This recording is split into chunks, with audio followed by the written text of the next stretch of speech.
evening. Welcome along to the Rangers Rabble podcast. Apologies, our members' show ran a little later than we expected, but massive thank you to Wilf, Ian Stewart, and David Hurd for the members' show, which will be available to everybody on YouTube tomorrow.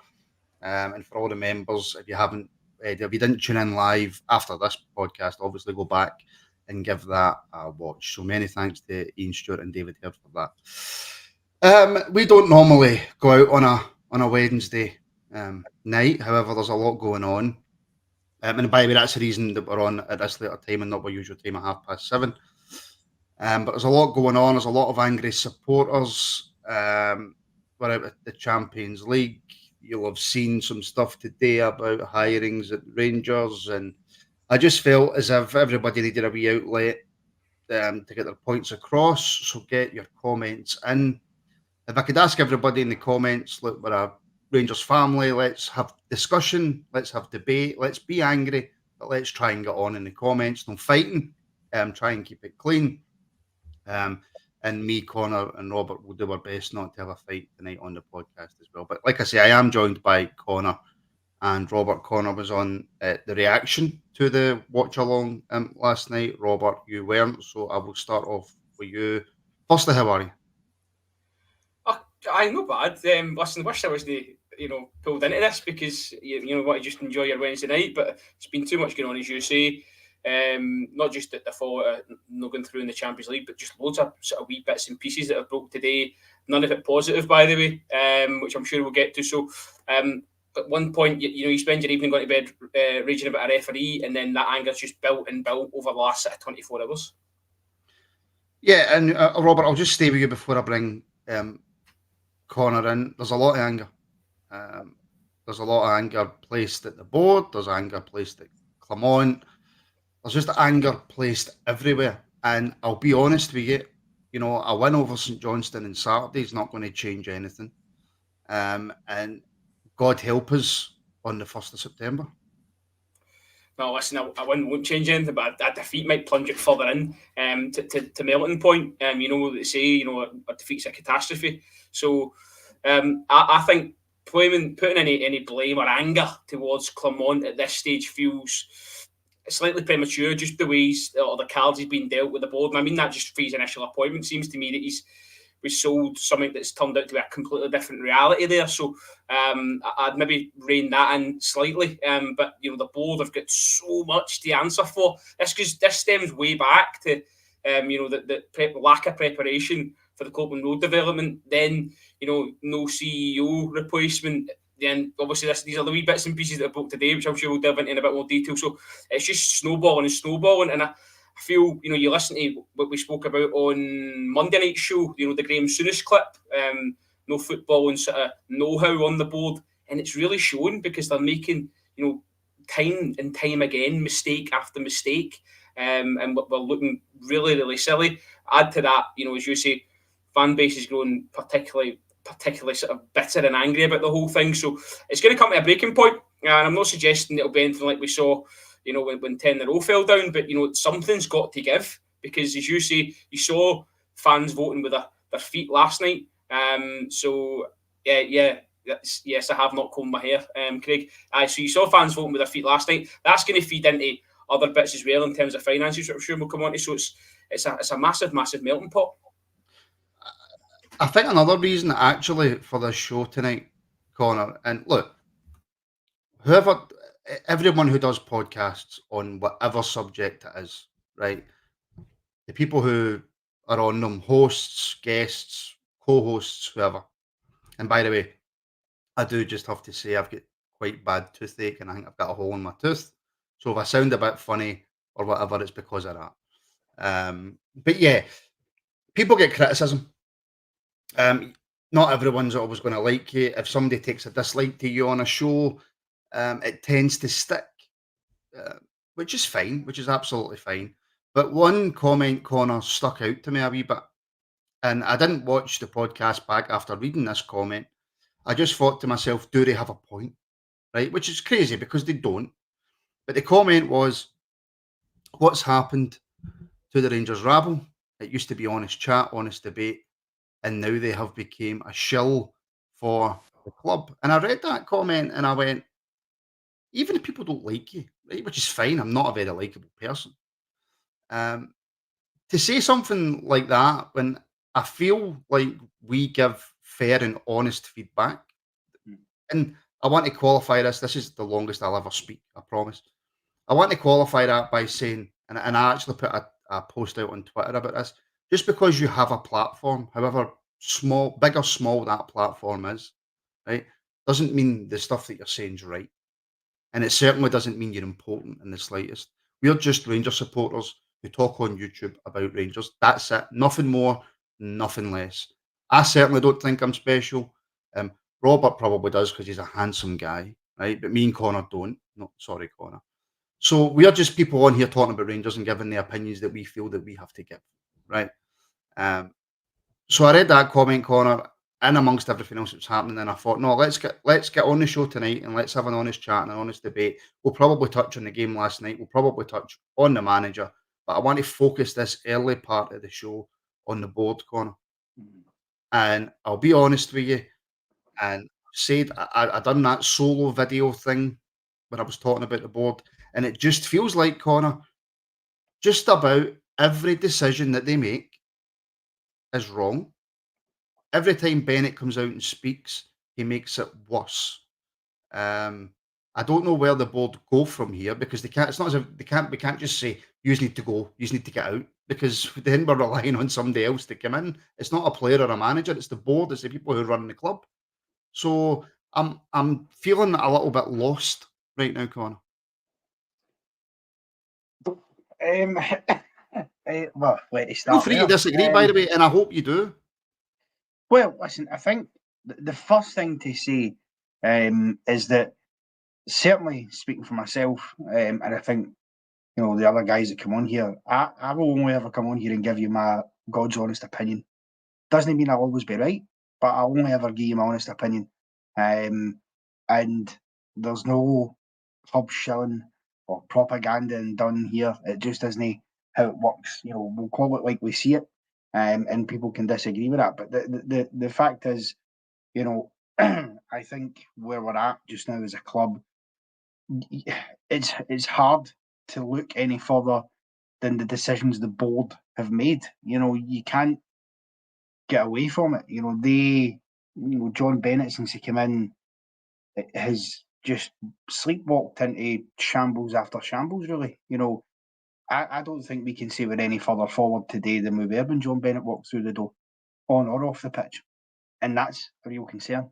You look at some of the appointments he's made, you look at Beale, the disaster that was, and that was very much, he was their man when he came in the door. It's why he got free rein to run the whole club, basically. And that didn't work. You look at the situation with the stadium right now, again, there are mitigating circumstances, of course, because there's no,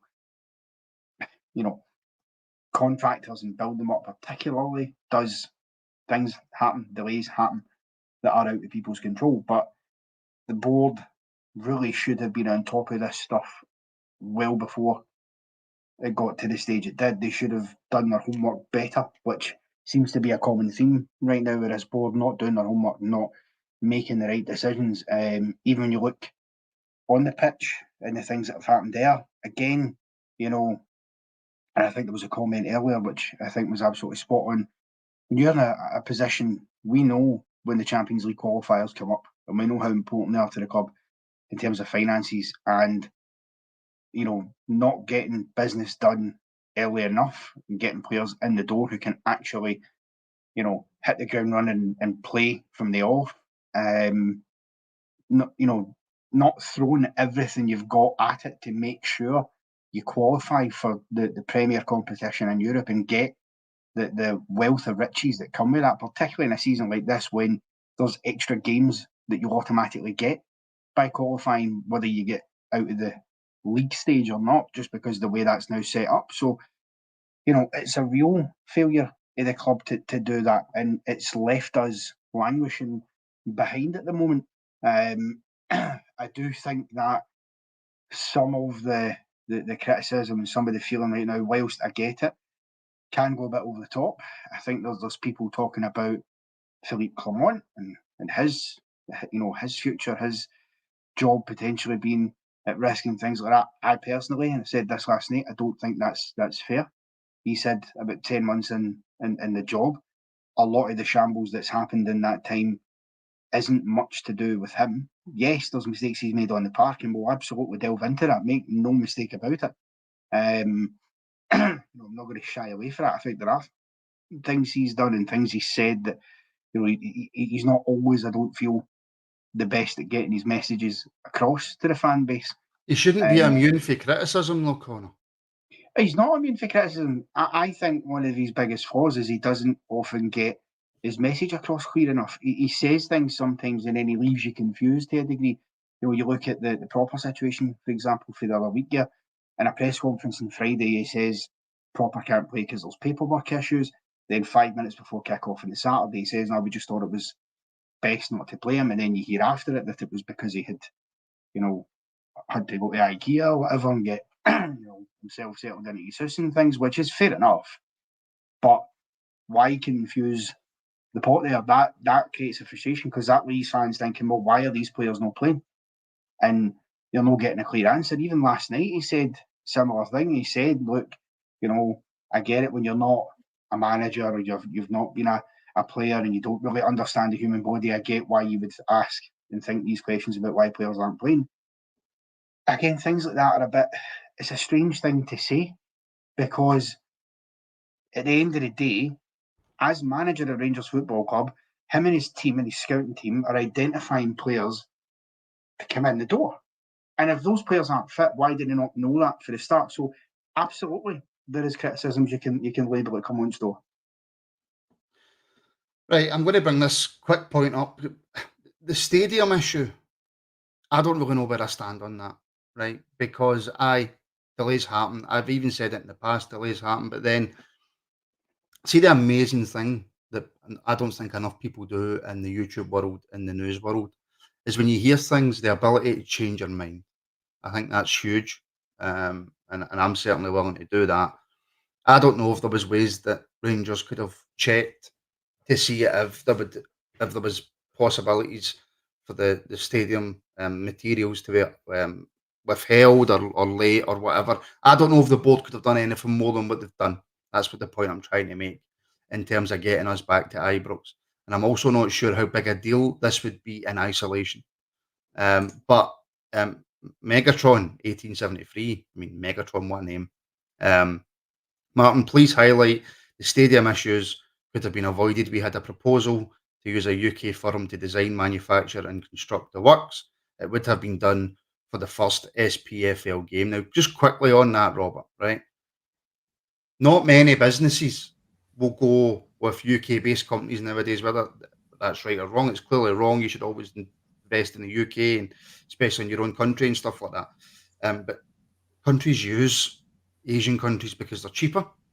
That's just the bare facts of it. And I don't know, and I'm not saying you're lying, Megatron, or anything, but I don't know if that was the case, that it was a proposal to use a UK firm. Maybe there was, maybe there wasn't. And that also doesn't mean, by the way, that there wouldn't have been hold-ups, Robert, and it might not have been done for the first SPFL game.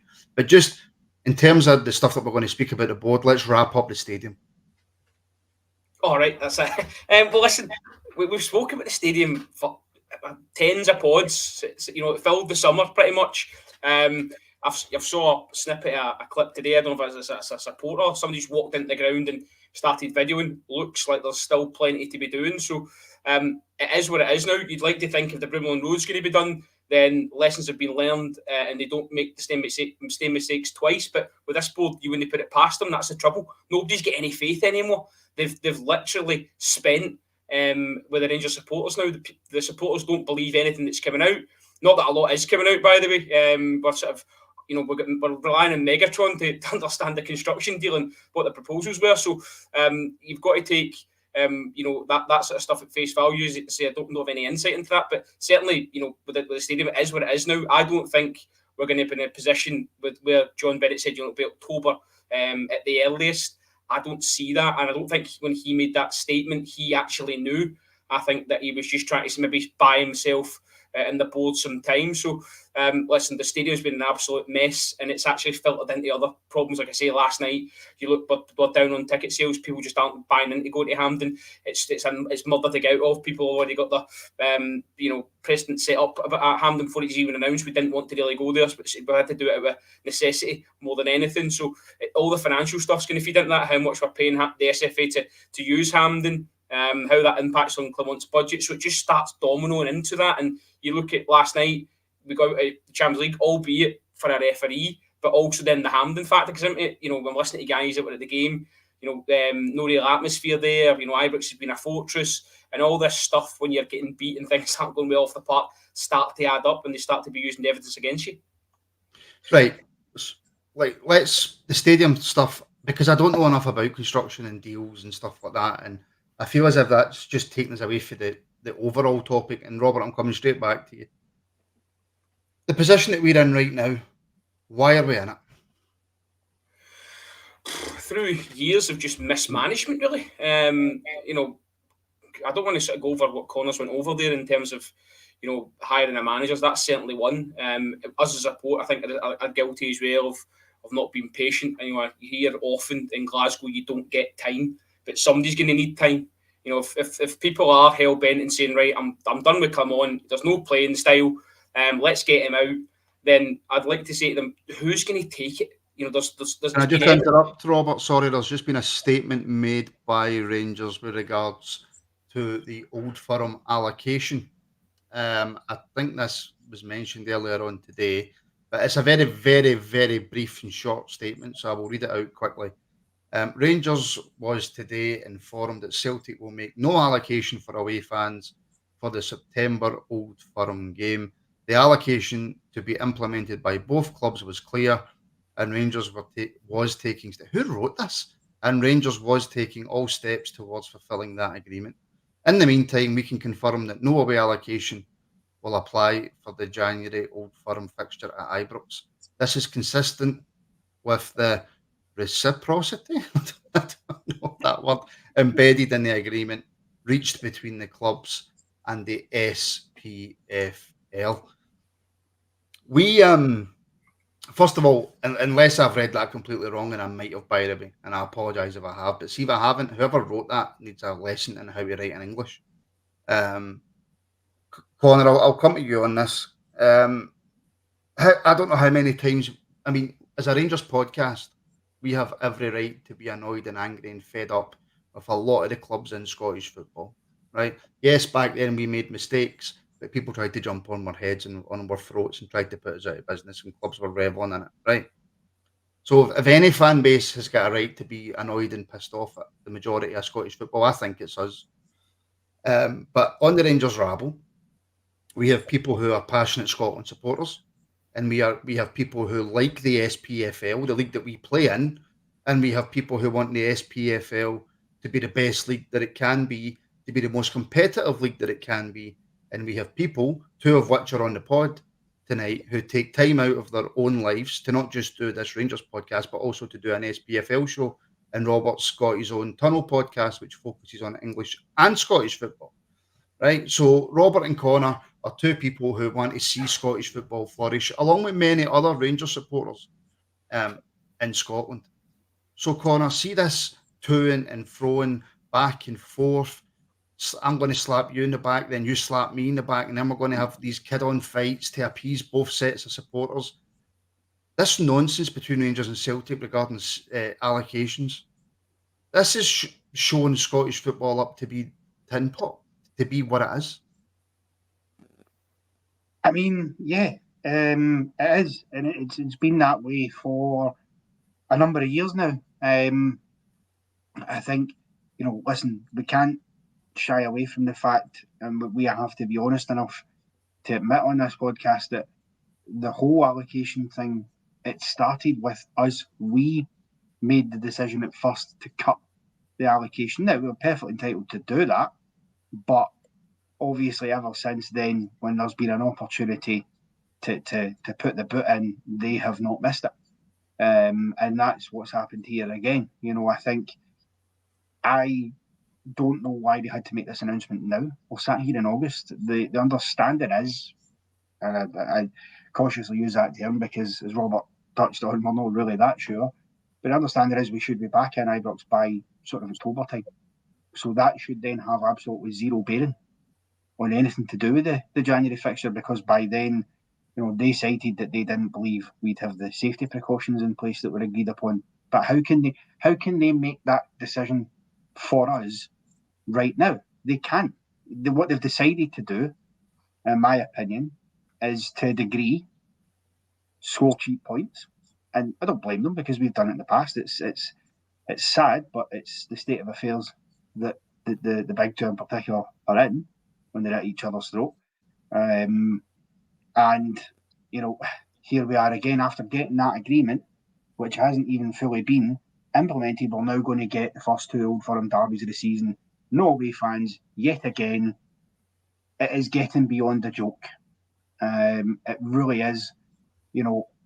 I think I look at England, I look at the Premier League, I look at the atmospheres in all the big derbies they have down there. We claimed for years how the Old Firm derby is bigger than any derby that the English can throw up, because of everything that surrounds it, the history behind it, the heated nature of it, even the hatred to a degree that some people have, all of that, and the sum of all its parts coming together.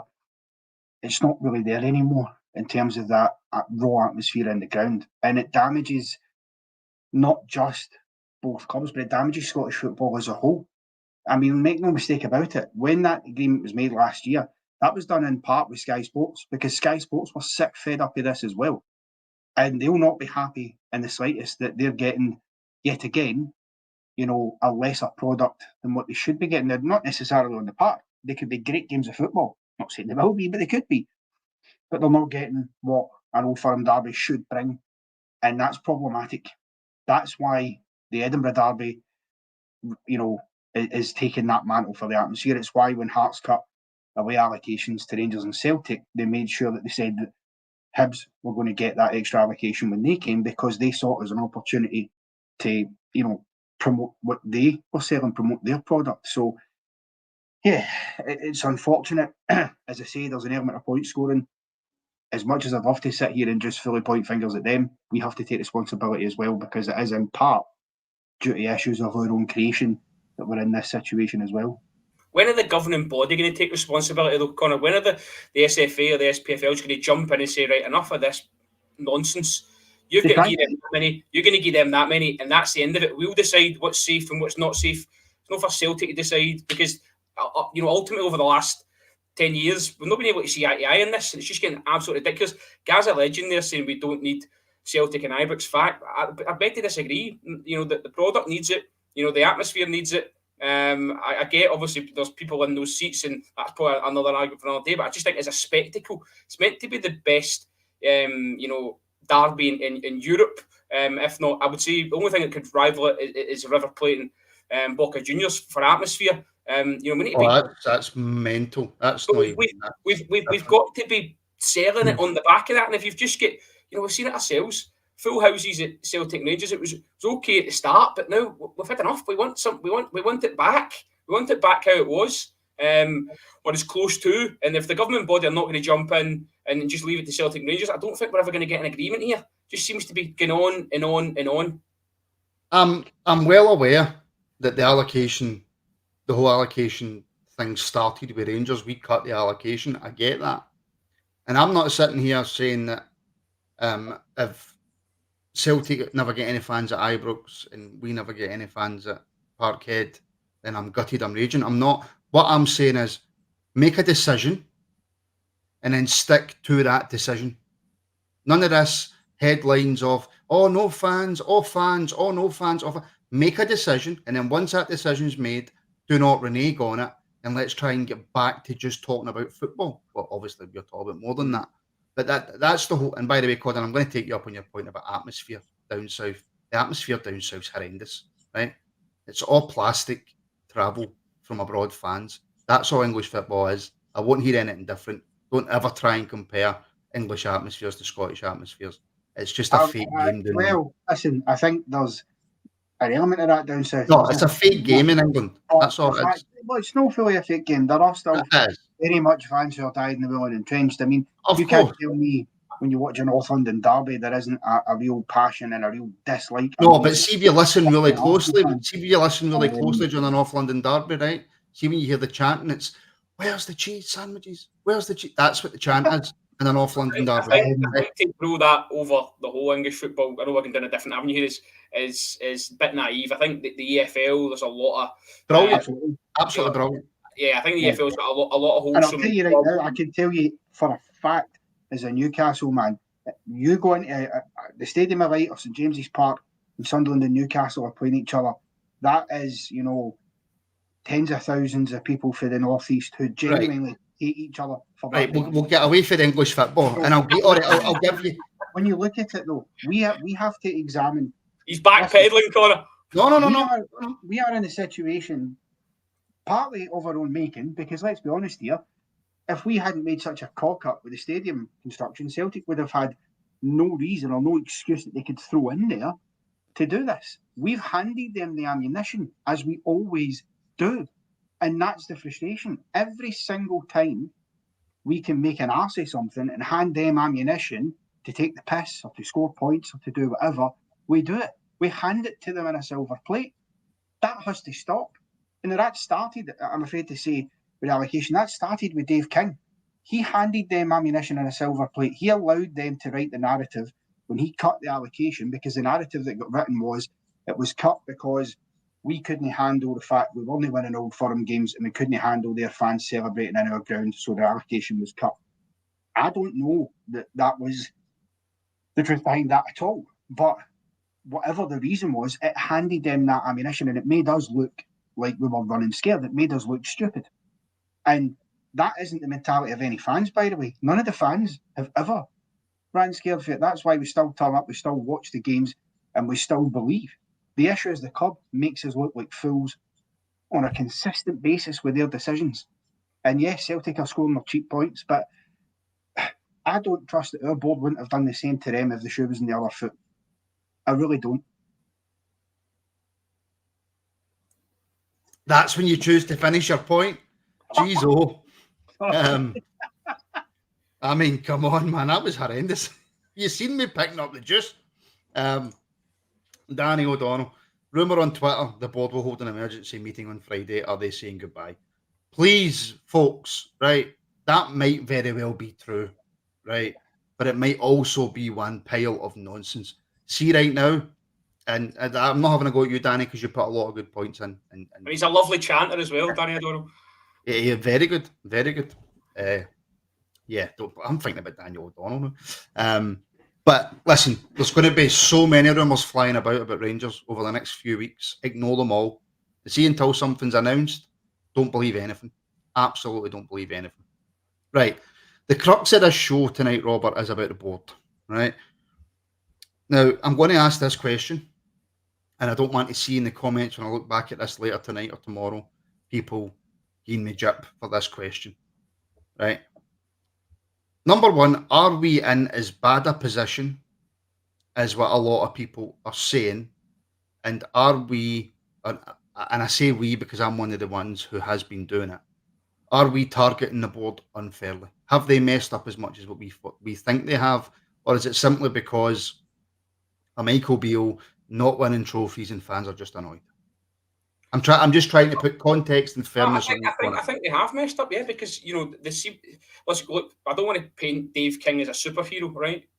However, he seemed to understand that, first and foremost, it was about making Rangers successful on the pitch, getting us back to lifting trophies. And I don't feel that this board have the same sort of passion for that. They seem to be more driven by commerce and making money and ways to make more money and ways to make more money from the support. I don't feel, and they're not backing the manager in terms of, giving him what he needs to make us successful on the park, albeit they've given him this bumper new contract, and there's no way he's getting punted as far as I'm concerned. It would just cost us too much. If you can't play Yanis Hadji for an extra few bob, then there's no way they're going to sack Philip Clement and all his staff and pay that one out. So they've just made numerous mistakes. Before you put that statement, you were saying to me, what's happened. For me, it's the way they're managing the actual football side of it. You know, contracts that we've been given out, ridiculous. Some of the contracts we've been given out, reported contracts, you'd say. You know, the way we're missing the boat of, you know, being too sentimental and keeping a hold of players, and you know, the list is endless when it comes on to actually stuff on the football park. And now being left with what we're left with, that squad just doesn't look capable. You look at it last night. You know, there's guys on the bench that, you know, could come on and change a game, not being used. You're looking at the starting lineup. James Tavernier still in it.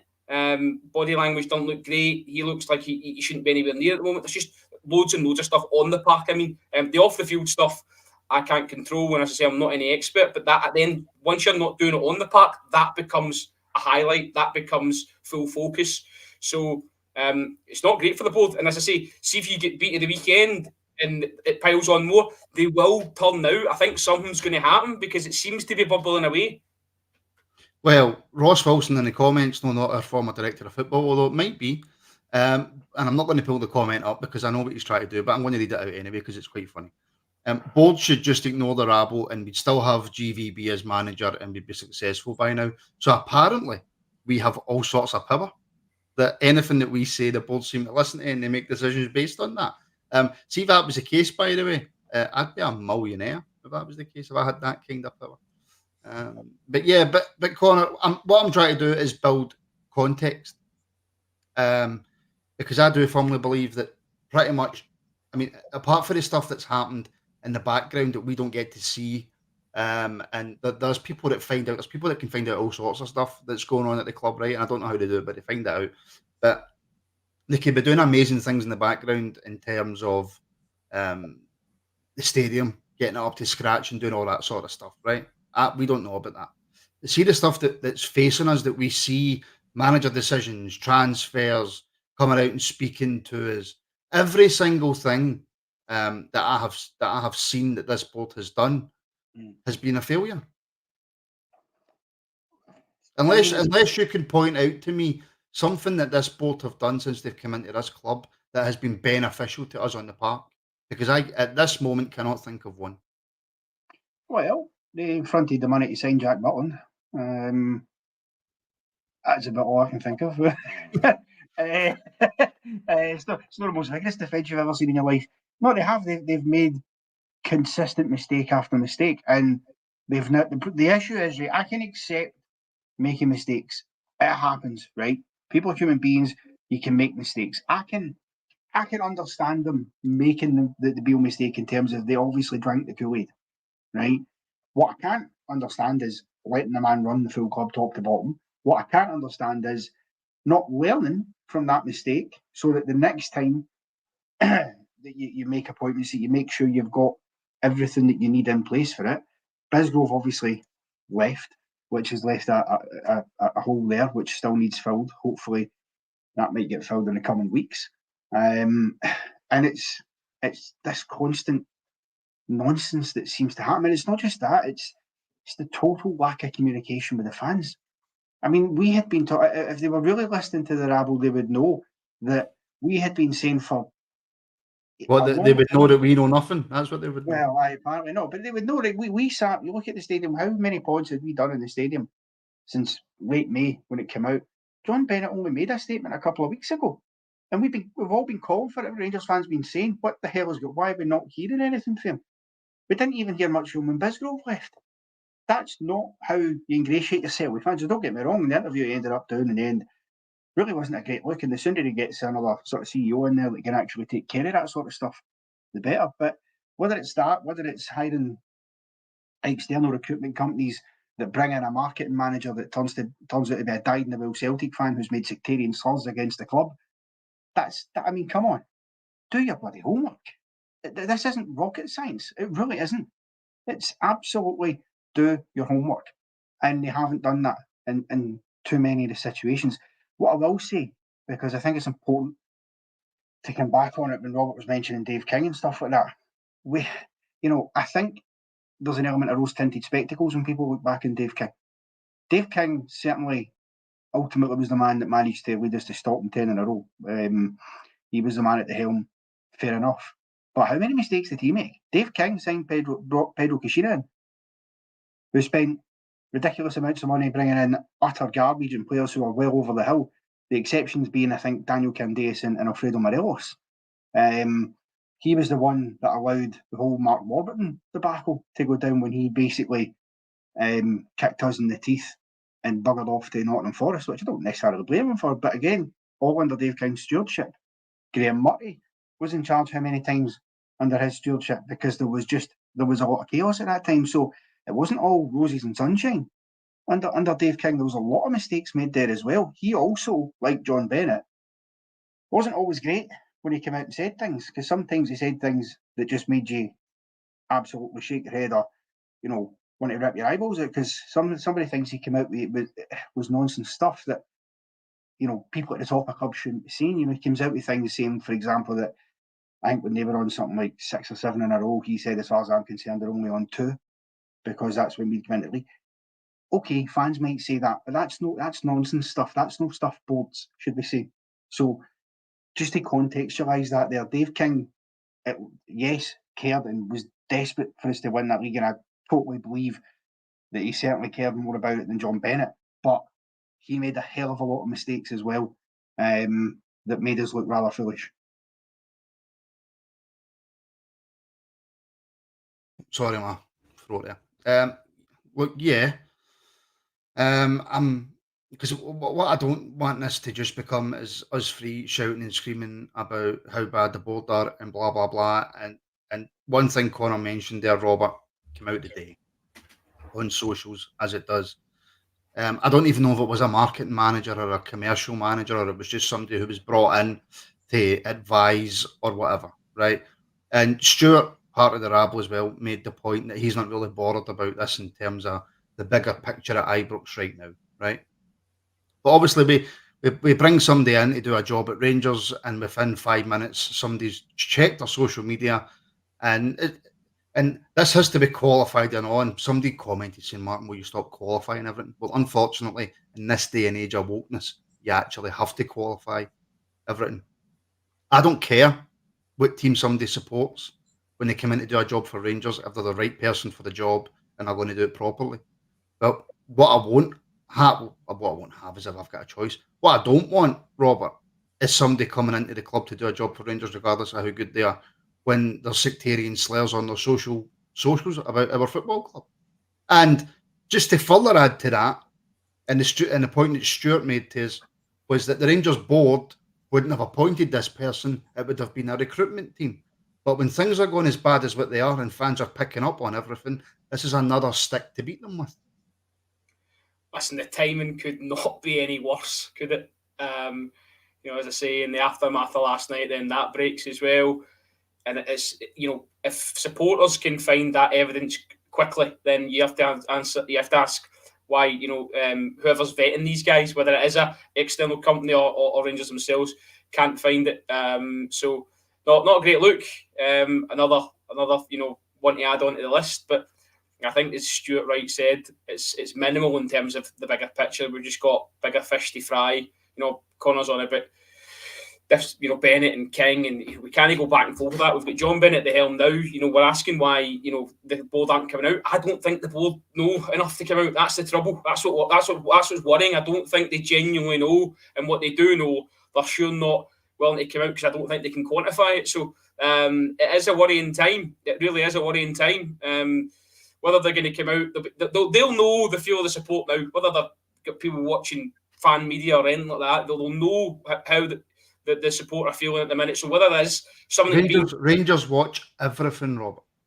Well, good evening, Mr. Bennett. I would just say, they'll, if that is the case, then they will prepare something, I think, later on the week, because they've got to. The supporters are demanding it. Worst case scenario of the weekend, and it adds to it. It could become really, really ugly.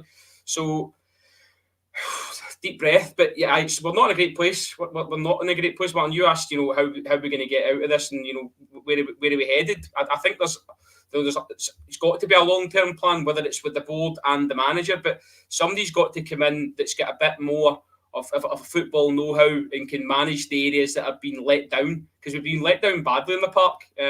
This whole thing, don't want to delve into it too much, because I know we're talking about other things, but the whole thing with Cantwell and Hadji and putting them into B team. And when you look at the team last night, they could have been on that bench, could have been offering something. So it's all well and good. They want to leave, that's fine. But you just keep that under wraps and say, right, well, until you don't move until we get somebody in for you, you're going to contribute, we're paying your wages. Just looks like we've shot ourselves in the foot there. So there's just loads and loads of little things that are adding up to what is this massive disaster that we're talking about tonight. It is, and Connor, just finishing up on the board before we move on to the manager, and we'll maybe have a quick discussion about last night. This isn't a discussion around, right, okay, so what do we do then? We sack them and we bring somebody else in. It's like a manager. We sack a manager, we bring another manager in. That player's not very good, right? Well, we'll try and sell him and we'll bring another player in. From where I'm sitting, Graham Souness was right. From where I'm sitting, from what Graham Souness said in TalkSport, they are men who can run a business, but they know nothing about football. That would be like one of us three going and being the chairman of Rangers. We wouldn't have a clue what we were doing. We would just say, right, sign him. We'd be the opposite to them. We would do it badly the opposite way, right? Because we're just fans, right? They are clearly not football men. So the big question is, how does this fix itself? What is the simplest fix, right? Because Douglas Park and John Bennett are not stupid men, right? Douglas Park's not worth hundreds of millions because he's stupid, right? He's ran a company and various companies for years and he's made himself hundreds of millions. John Bennett is a very, very intelligent man. He's worth quite a few million as well. So if they're sitting in the boardroom right now, looking at all the evidence that they've got and said, look, on January we effed up, on February we messed up, and on October we've messed up, we need to stop messing up. So Connor, how did he stop messing up?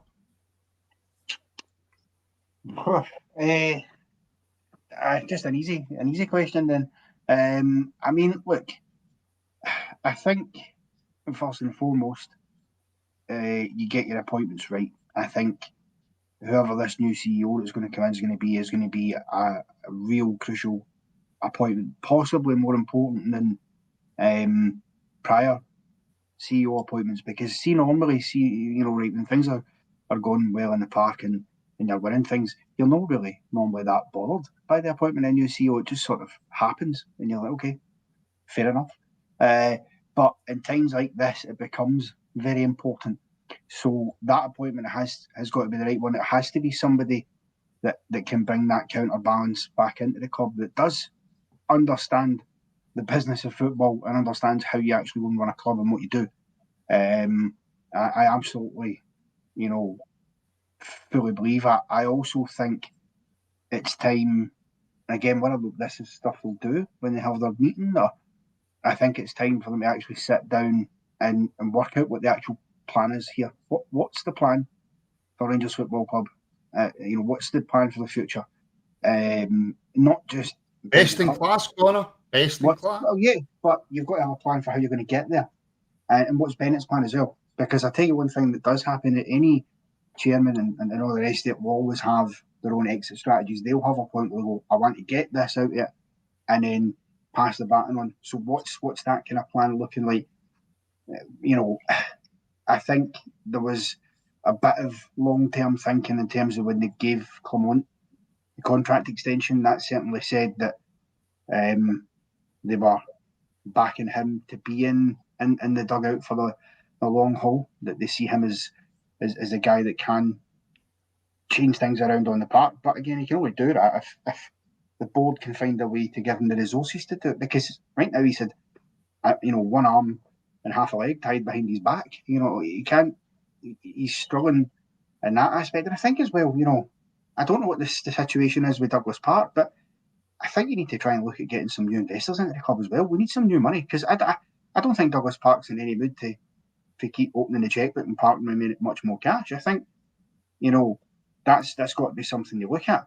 Now, some people might say, bring in X players, or whatever. And I can understand that, but it doesn't always work, because whilst X players know football, they don't necessarily know enough about the actual wheelings and dealings of business that you've got to do when you're running a club, because that's the way it should be run. So I think that's the sort of stuff they need to do. And I think they need to ask a serious question when John Bennett does. He needs to ask himself a serious question of whether, am I the right man for this job? Is it in the best interest of the club for me to keep going? Do I believe in my heart of hearts I can actually take this club to where it should be going to? If he's got any doubt about that, then he needs to look for a replacement. If he believes that, great, go and put your plan in place and implement it, and we all hope that it goes as best as possible. Because I'm finishing this, I'll tell you now, and I said it on a pod a couple of weeks ago, if Clement is sacked this season, then the board or John Bennett have to go as well. Because it will be the third manager in 3 years that they've had to terminate, and it will tell you that their decision making hasn't been good enough. And to me, that's the next natural step if you keep doing that. Right. Okay, on that though, Robert, right? If they sack Clement, they have to go. And when I asked Connor that question, Mark Doyle's answer was leave. Right? There's not a queue round the corner of people looking to take over the reins at Ibrox. Right? Scottish football is not appealing to people outside of Scotland. Right? So unless there's another multi-millionaire, close to a billionaire owner out there who wants to come in and buy Rangers and deal with all the issues that board's going to leave them, the board can't just walk away. We can't just sack the board. We need to make sure that there's somebody out there who wants to step into those shoes and take that on. And we don't have a Dermot Desmond. We don't have a multi-billionaire to run our football club. It's not as easy, Robert, as just saying, right, get them out. As much as we would maybe want that, it's not as easy as that. No, and listen, especially not at a time like now where there's just so much to clear up, so much mess at the minute. You couldn't just walk out in that and leave that in somebody else's hands. I would take you to task on the fact you're saying that, there's not much interest in Scottish football. You look at St John's, who's got a new American owner. I know it's not on that level. There was interest in Motherwell from an American as well. So there's people out there. It's how you source that. Rangers is obviously a bigger operation. It's going to demand more investment, certainly. But it's whether the men that matter are actually looking and seeking that out at the moment. I don't know if that's the case. Robert, sorry, I'm going to cut in, and I want you to come back on this as well and finish off what you were saying. I'll re-emphasise what I meant then. My apologies. There's no owners out there, I would imagine, who have the finance available.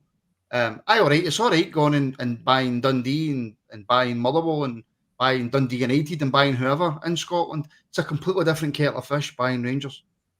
And that's it. I'm saying it's on a bigger scale. Rangers on tour, it's a great point there. The big question is, do they want to sell? I don't think so. I think there's a kudos about it at the minute, especially with John Bennett.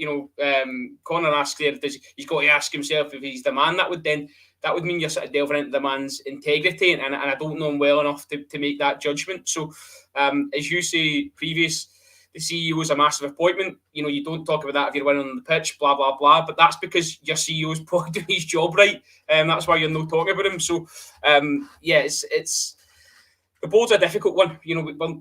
As you say, you can't just rip it up and say, right, out you go on the Friday and somebody will win on the Monday like a manager. So the board have got to try and stay in place and rectify the wrongs. In terms of what Connor said there about the board would have to go if Clement goes. That's probably why they've get back to him and given him this new contract, told him he's probably going to be in charge.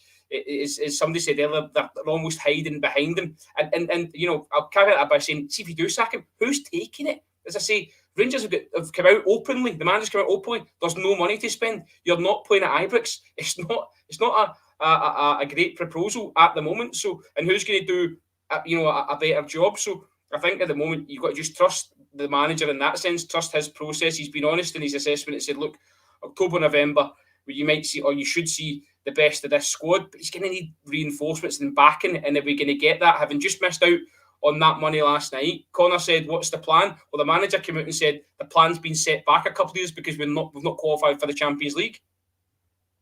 It absolutely has, and I'm going to come on to that in a second. And you need to have a plan B. You need to have a plan B. You can't throw your eggs in that basket when you know you've not invested in the squad properly. You know how difficult that's going to be. A plan B should be in place to mitigate what happens if we don't get to the Champions League. That it would be criminal to me if they don't have some sort of plan B in place. That really would be criminal. Well, there shouldn't really be any discussion about the manager being sacked anyway, because the board have just gave him a new deal, which again was another confusing thing at a time when people weren't too happy. I don't know why. But there is talk about it, Martin, because some sections of sport have had enough. Yeah, I'm going to come on to that.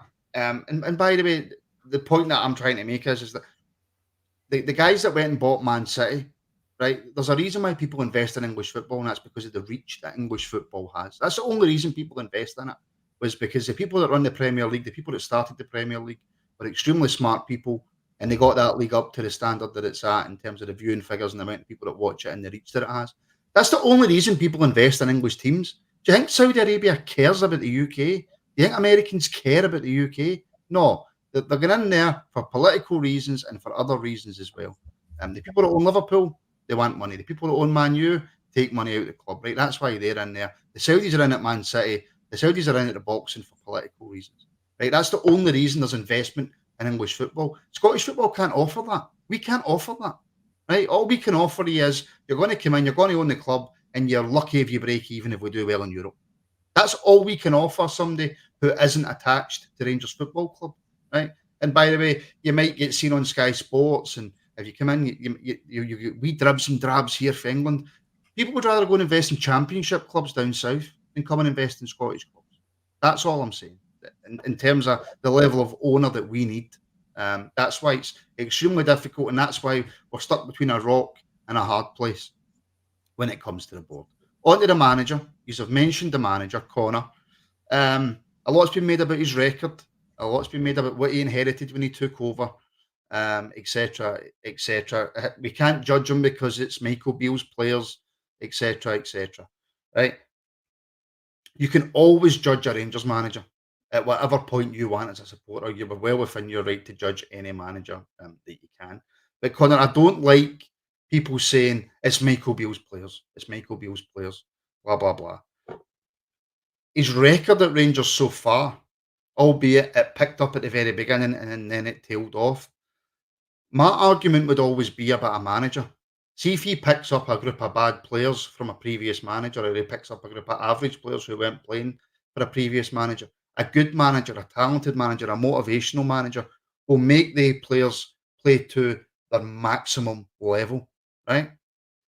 Is Clement getting the maximum level out of this current crop of players that he's got? And is the players that he's bringing in at a good enough standard so far to take this club forward? Well, right now he's not getting the absolute maximum out of him. No, he did when he first came in. Obviously, get the new manager bounce and things like that. He managed to get us on an unbelievable run, a run that I don't think any of us believed it was possible to get on. And we got into a position where, had we done our jobs right, we actually should. I can't believe I'm saying this, but we actually should have won that league last season, because after he came in, he got us on top, and then we faltered. When you lose a game against Ross County and then you drop points to Dundee the game after, I'm not being funny when I say this, but if the only thing standing between you and solidifying your spot at the top of the table is Ross County and Dundee, I'm sorry, but you really have got to win those games. And that's been problematic. Obviously, the record in direct head-to-heads against Celtic not been good enough either. He's not managed to get the most out of us there. I will say that John Lundstrom absolutely sold him down the Clyde at Parkhead the last time out, to be fair. But I think he has to start being braver in his selections for me. I think he uses an abundance of caution. I think it comes down to when he first came in and he spoke about how he wasn't happy with the injury problems that we had and all the issues here. With that, he was going to look at the medical staff and changing that, which I think he has been doing. But there's an element that just, you kind of think, what is the plan? You look at Danilo, and I don't know if anybody's seen the clip of him walking into Hampden when he does not look comfortable. It looks like he's limping. It looks like there's something wrong. Now, Clement claimed that that's just how he walks. Maybe it is. But it does look like there's an issue there. And if that's the case, why is he even on the bench? These are legitimate questions. And I don't think he deals well when he's asked it, because I think there's too often a tendency for him to bat it away by saying that, well, you're not a manager, you're not a player, you don't really understand these things. Well, okay, make us understand then. Make us understand why Vaclav Černý apparently isn't fit to start that game yesterday, but can come on literally for the second half. If he can come on for the full 45 the second half, why can you not play him for the first hour then? Why can you not start the game and give him that other 70 minutes and then take him off if you need to? You know, it's things like that, because if we are to do anything this season, then a guy like Vaclav Černý, we need him in the squad playing at the levels he can, because he is going to be one of our more important players. Same with Conor Barron, who I must say has been a real bright spark, you know, for us this season, and that's you know, that's been good. I think that he has to do that again. He also, like I said earlier, when you sign somebody like Igamani, why is he not fit? You know, it's not illegitimate to ask these questions in a manager. You know, he should be able to answer them. So I do think there's an element of that. But I will say, you know, people talk about how he inherited a shambles. He did, through what Michael Beale left. So did Gerrard. But I tell you one thing, you know, Steven Gerrard won one trophy in the 3 years he was at Rangers. Okay, it was the most important one because he won the league title to stop 10 in a row. Philippe Clement won his first trophy within 2 months, 3 months of being Rangers manager. You know, he if you're looking at it from a purely standpoint of what's he won, well, he's already won a trophy in a quicker time than the last 3 managers did. You know, that doesn't justify his performance in the league towards the end of the season, because that was really poor, and it does, you know, give you pause for worry this season. But the flip side of that is he did say that he felt we would be looking much better sort of September, October time. Now, that might well be the case. No, my caveat to that, Connor, is though that, like you say, Steven Gerrard won the league and he had Celtic's number. Well, Gerrard did he? had Celtic's number. That is Yeah. it. We actually, it became a point where, like, you know, it was we were only scared to go to Parkhead. We were going there and turning them over. We just don't have that now. But But to be fair, the one thing I would say, to just slightly in defence there, though, come on, Steven Gerrard didn't have to deal with a Brendan Rodgers Celtic team for very long. The first time he bet Brendan Rodgers, Brendan Rodgers left. After that, Coman has had to come in facing a team who'd come off the back of Ange Postecoglou, instilling that winning mentality back in them. Because after the COVID season, when we won the league and bet them in every game, barring one, which was a draw, we had got into our heads and we had got the number. But Postecoglou came in and totally changed that around and asserted a dominance over us again. And then Rodgers, because, you know, he happened to be available at the time and there was a bit of fortune, he came in and he already knew how to negotiate that game. The guy lost one game and I think he drew something like 2 in the 60th. He only lost one game because he bolted at the first sign of a challenge. Let's be brutally honest about it. True. Right, Steven Gerrard had us. Steven Gerrard had us, right? Not fear and having a Celtic Football Club's number after them winning 8 leagues in a row. Yeah. 9 leagues in a row, or 8.5, or whatever you want to say, right? Steven Gerrard then came in and had a number. I don't want this to be a Steven Gerrard debate anyway. Robert, you were kind of shaking your head a wee bit there. Yeah, because I think it is pertinent to bring in Gerrard into this when you're talking about Clement, in the sense that Gerrard had a style of play. Like, you could see what the team were trying to do. I don't really know what Clement's trying to do with this team other than get it up very, very quickly. That 3 in midfield for Gerrard were, you know, when you had Jack, Davis, Kamara, you know, the work they done was absolutely phenomenal. So I think Clement needs to change his style. I don't think playing a number 10 is working for Rangers at the minute. You know, we've got Tom Lawrence in there. I don't see anything coming from it. I'd rather have Barron and Diamond a bit more advanced and maybe sitting and Stelling in behind.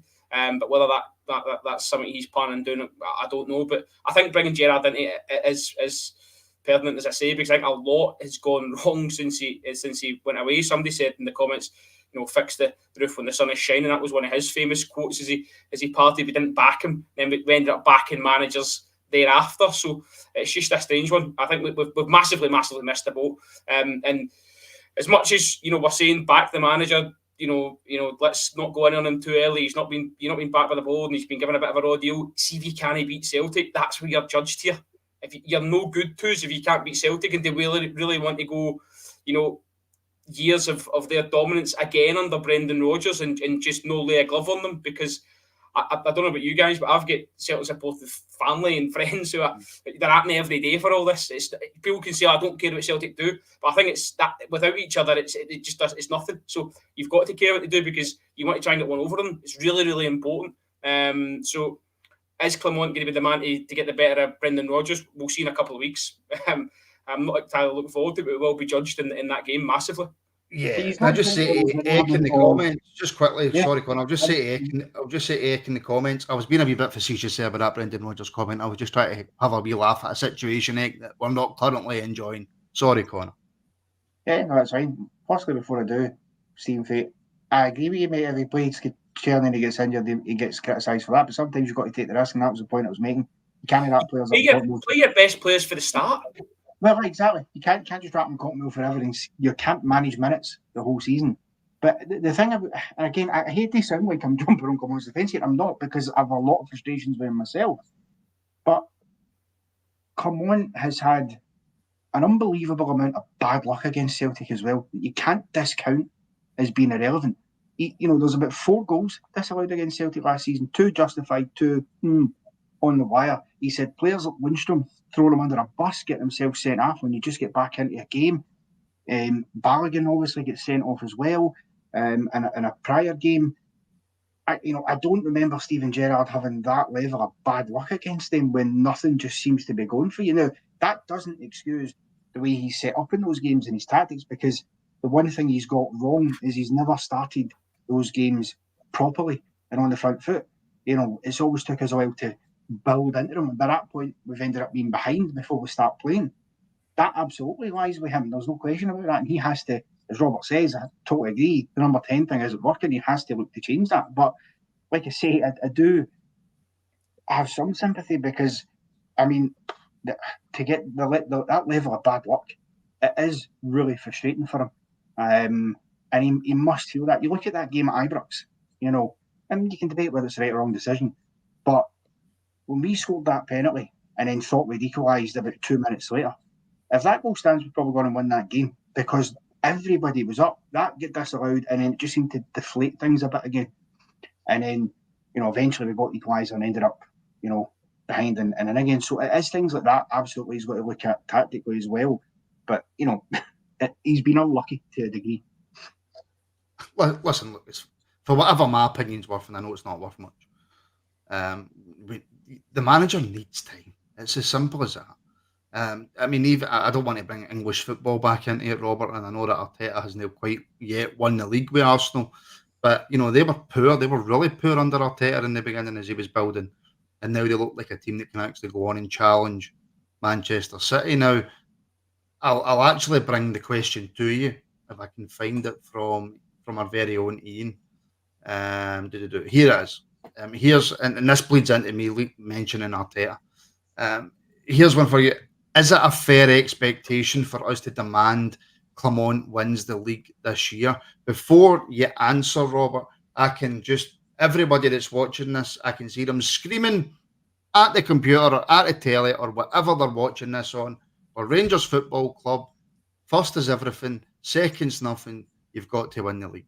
Let's see if we just take a wee step back, and I'm playing devil's advocate here, Robert.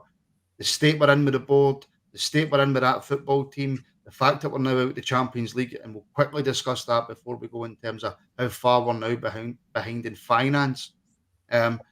Should we be demanding that we win the league this season? Listen, I think as far as if you're still in it, then you've got to keep believing, you've got to keep demanding. Of course, I think we're sure he'll be demanding that.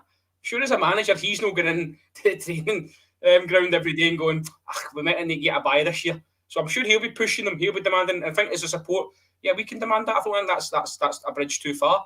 Is it realistic for us to expect to go on and win the league this season? Is it realistic? Well, that's a different question. It depends how you see. Are you an optimist or are you a pessimist? I think that's down to the individual. I would suggest that it's not realistic. Again, shoot me down if you want, but I'm looking at Celtic and looking. They just spent near on £10 million on a striker. They're probably going to, get all this Champions League money. They're probably going to sell their star man for another King's Ransom. So that sort of plays in the back of your mind as the gap is widening, and we seem to be regressing somewhat in terms of recruitment and the squad depth and strength. So obviously there are concerns. I get that, and I'm certainly in that bandwagon. But I dare say, expectation, to win the league is not a bad thing. Whilst you're still in it, why would you surrender it at this point? We're 2 games deep. We've not yet played them. Listen, see if I'm on your reaction for the Old Firm game when we get beat, I might be saying a different thing. But as it stands tonight, we're still in it, and I wouldn't be throwing up any white flags as of yet. It's not a case, Connor, of throwing up any white flags, and maybe I should have used the second question instead of using the first question. But from where we are sitting right now, right, things feel bleak. Everything feels bleak, and the Champions League loss. All right, there's circumstances to it, right? But if we look at the recruitment, if we look at the way the club's being run, nobody's happy. I would probably even put Clement in that bracket and probably not being happy behind the scenes. So I think it is quite a fair question to ask at this juncture. Is it realistic with the way that we feel we're being run, with the way that the squad looks, with how Clement's managed so far? Bearing in mind, like Robert says, we're up against a club who have just went out and spent nigh on £10 million on a striker when they've already got a top quality striker in Kyogo at their football club. They're probably going to bring in the best part of 20-25 million for a midfielder, and they'll be able to replace him probably as quickly as they sell him. So if we're looking at Celtic and we're looking at us as we sit right now and how we're feeling, is it realistic as supporters to think that we can still go on and win the league this season? Or is it a case of, shut up, Martin, we're Rangers, you've not got a clue what you're talking about, we're 2 games into the season, shut your mouth? Well, I mean, look, I totally agree with what Robert said in terms of I'm not waving the white flags and chucking the towel in. Listen, I expect the Celtic probably will win the league. Not a hypocrite. Go and watch the SPFL show that we done predicting this. We all said that's what we thought would happen because of the state of things. I think that the thing to say as well is, and it pains me to say it, because I've been a Rangers fan my whole life and I have seen the good, the bad and the ugly, and I've seen the spectacular for Rangers at times. We're not that Rangers anymore. When you say that we're Rangers, we should just do it. Right now, the current state of the club, we're a million miles away. I would qualify what you mean by we're not that Rangers, because you know how that's going to be took out of context. No. Yeah, what I mean is the Rangers teams of old, like what Walter Smith did when he came back for his second tenure and galvanised everybody and had that pure winning mentality that was always there, was always present in the building. Even under rougher patches like Paul Le Guen, there was still guys within there that still had that mentality of going on and wanting to win things and wanting to actually, we don't really have that right now, the way we are. We're not that club anymore. There's a reason why, the noughties in particular was a very, it chopped and changed throughout. They won 3 in a row, we won 3 in a row, they won 3, we won 3. It kind of went back and forward, because you always had the high points, you had lows, but there was always that hunger, there was always that belief, there was always, even at their very best under Martin O'Neill, as Rangers fans, despite, some of the issues in 02, for example, you still didn't fear playing against Celtic. You still didn't fear that you could mount a challenge. You still believed in that. I think that's slightly gone from us just now, just because of the nature of where things are. I think it should have been that. I think after we won 55, I think that was the moment for us to go and try and put the, I think someone said earlier, put the foot on their neck and really ramp up the pressure, go and make the right decisions at that time and capitalise. We could have maximised profits in certain players that we didn't. Even after the Europa League final run, the worth of some of our players after that we didn't sell would have been really, really good, because just naturally by getting to Europa League final, that rub increases your value. So it's things like that kind of take out. I don't expect us to win the league this season. I hope we do. I believe that there's a world in which we can, because like I say, said last night, you can't just not you can't rely on it, of course, but you also can't just assume that everything's going to be perfect for them and they're not going to slip up, they're not going to make any mistakes, they're going to win every game, and that's that. You have to believe that one, we can put together a run, and two, there will be a drop off at some point. Whether that happens or not, we'll wait and see, but I certainly hope it will. And I think Clement is as good a man as any to try and do that job, because I honestly, and I think and yourself touched on it earlier, I don't know who right now is out there that would come in and want the job or do a better job. So yeah, do I expect it? No. Do I hope for it? Absolutely. Martin, can I ask you, what's more likely, Rangers win the league or Connor is a meme by morning? Oh, Connor's a meme by the morning. Yeah.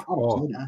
Absolutely. He's all over the Celtic Facebook and Twitter already, probably. Well, to be fair, I did say when we won 55, so that really should tell I know, but Connor, you know how the internet works. They'll just clip that wee 2 seconds that you just said. That's all it is, and they'll put it out there. But in a way, I should actually start telling you guys before we come on.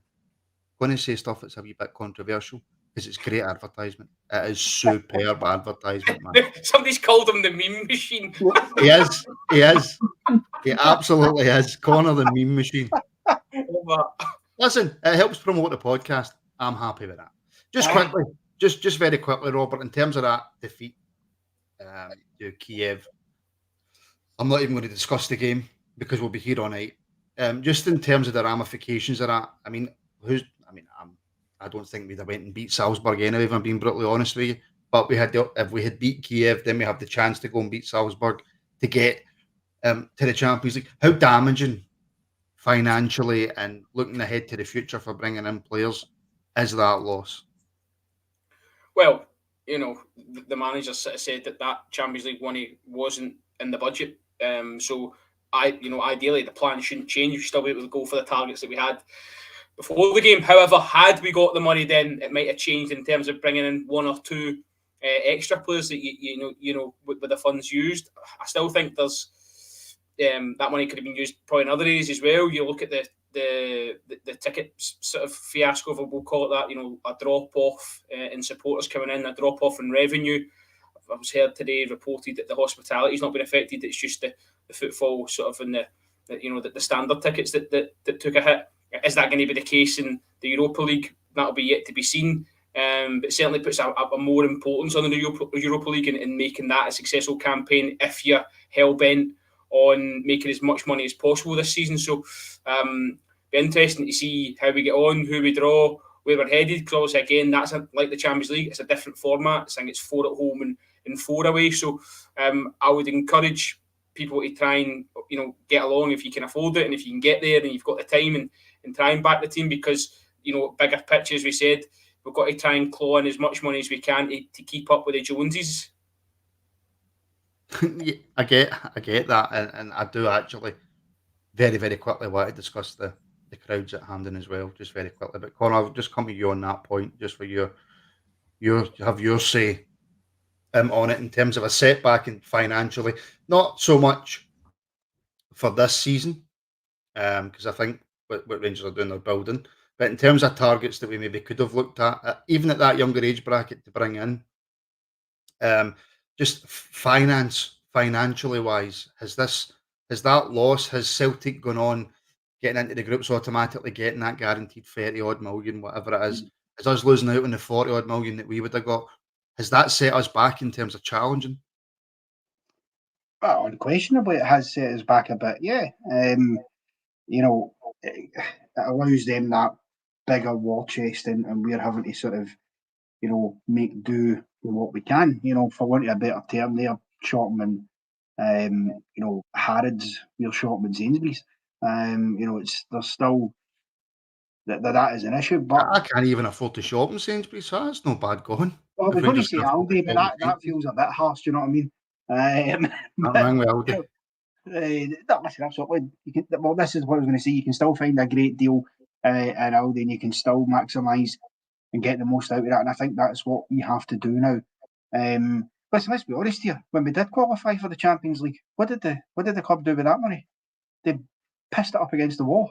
You know what I mean? So just having that money doesn't mean you'll make the right decision with it, and that was proven with the way that we ended up dealing with, particularly the signings there, because that's what they threw at Beale, of course. So, listen, without flogging dead horses all the time. I think at the end of the day, we are where we are. I think, we've got to look around the club and go, right, can you bring more money in? Well, you've got saleable assets. You've got players there that you could probably get off the wage bill, help free up some cash. I think sometimes, and again, this is where I come back to getting new investors in, because I don't think Douglas Park's really going to do it. But I think it needs somebody to also take a bit of a gamble on us a bit as well, and put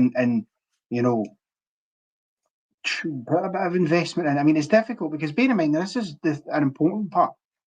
Just because they've got all the millions of money they've got, the new financial fair play rules and all the stuff that's come in, particularly domestically, means Celtic can't just go and spend 30 million quid. Do you know what I mean?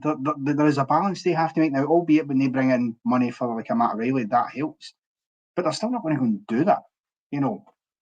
They've been good at squirreling their money away. And personally, if they're spending the best part of 10 million quid bringing guys like Adam Ida in, then that shows it's not necessary that they're going to bring in world-class players all the time. So look, whatever they do, they do. We have to make sure we make the best with the hand that we've been dealt. And this is what I said earlier, it's about having a plan B, and that should be there. See if we get another run in the Europa League, as we did in 2022. I'm not saying we're already, but imagine we're in the final in May next year. I don't think there's anybody going to be sitting still ruminating that we didn't get the Champions. I'm not saying that's going to happen. Ruminating? It's not ruminating. Happen, right? But that is a word, man. Ruminating. We know who his guy is, Laurie Fideniston. Can I just say, by the way, there's a guy in the comments and his name's Borussia Mönchen Flapjack. How good a name is that, by the way? Borussia Mönchen. I've seen him before, old Borussia. So good.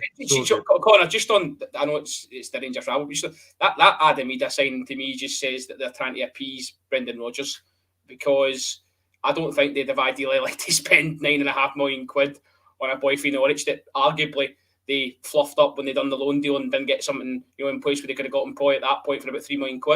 Maybe so, but he came in and helped him win the league. So there is that as well.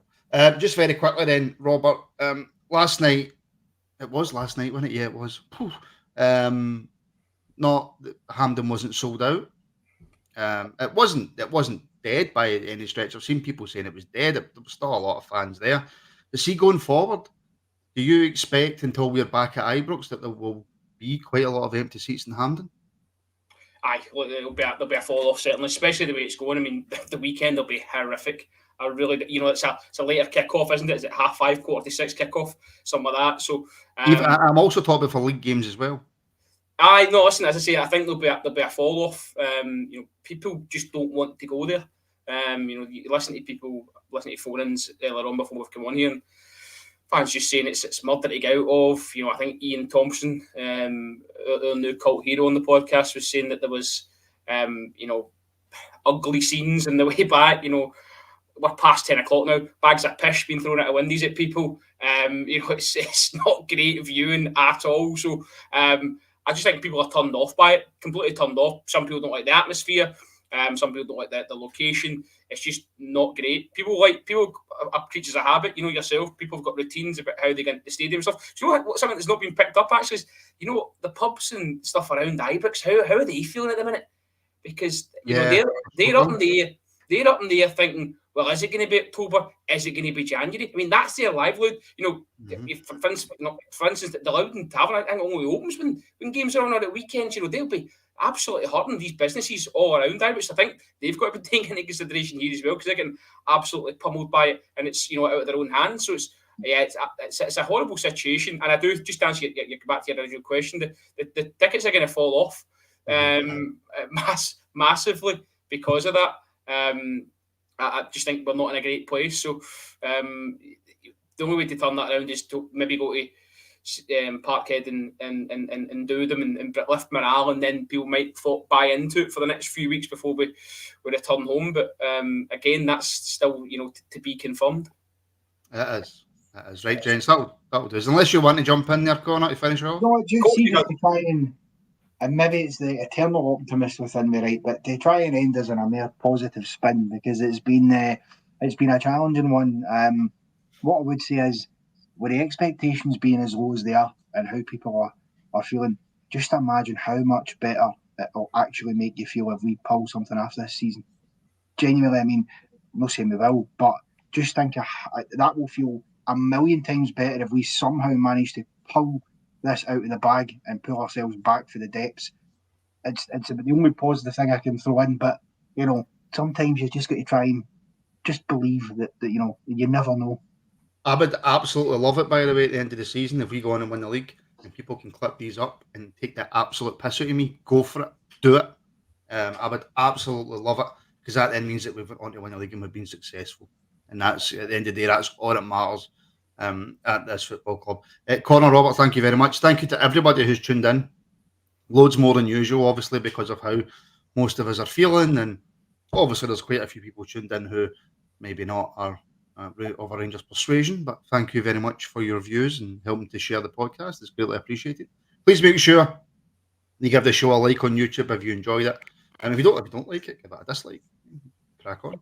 And subscribe if you want as well. That would be great. And of course, you can join the channel as a member to help support the podcast as we try and take it full time. Follow us on all socials, links for which are in the description. Many thanks to everybody who's tuned in tonight. Thank you for all your comments, for all your interactions, for getting involved. We've got a members show tomorrow night. I'm going to put a post out on the community page for members to get your questions in, for stuff you want spoke about that we don't normally speak about. We can take the members show in any direction that you want. And then we're back on Friday night to look ahead to the weekend's action. So thank you, everybody, for tuning in, and we'll speak to you all very, very soon.